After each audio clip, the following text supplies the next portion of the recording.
Snow Crash was a sci-fi written by Neil Stephenson. The book was written in 1991. That was pretty early on. And back then, there was probably not much internet going on. In the book, Neil Stephenson described a world that the hero lives in a physical world. He's a pizza delivery guy. But in the night, he logged into a virtual world called Metaverse, and he become a hero. We, as a human being, spend more and more time in the virtual world. The whole human race is moving from the physical world slowly into the virtual world with the help, of course, blockchain and cryptocurrency.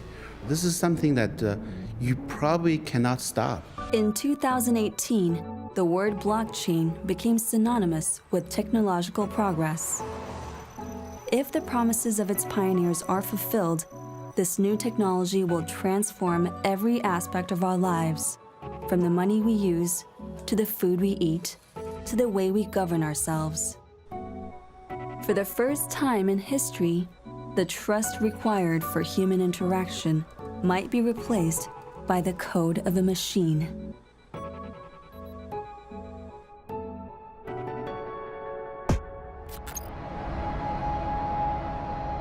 We are in the midst of a serious financial crisis.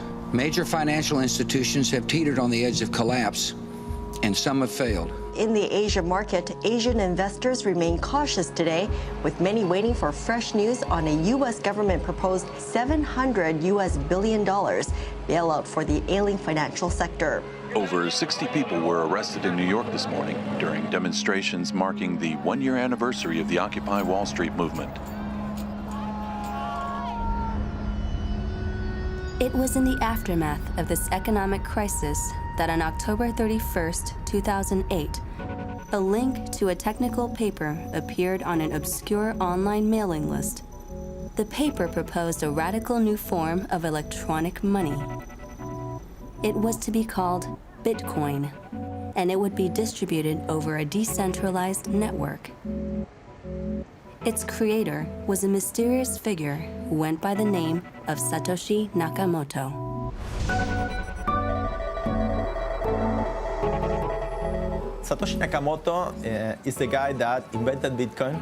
We don't really know who he is. Maybe he's a guy, a girl, a group of people, we don't know. He created the software that implements the idea of the paper. And in the end of 2010, when the community got bigger enough to the project to stay without him, he totally disappeared from everywhere. Some people claim that he's from the CIA.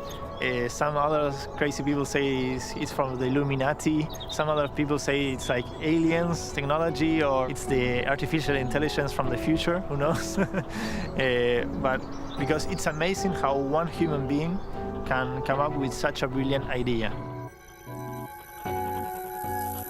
It is a hard problem to solve. Traditionally, I send you money through a bank, so the bank is a trusted entity. If I give money to the bank and the bank gives you money, then you trust that the money you receive because you trust the bank. You don't trust me, right? So if we take away the bank, how do you trust that I've given you money when software and data and files can be copied?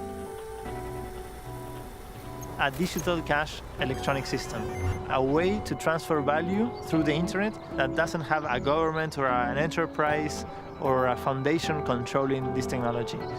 Bitcoin is run by the people. From Latin America to Asia, Bitcoin began to appear across the world. Within a year of its creation, it had become a global movement. The dream was to create a new virtual world where money would flow as freely as information.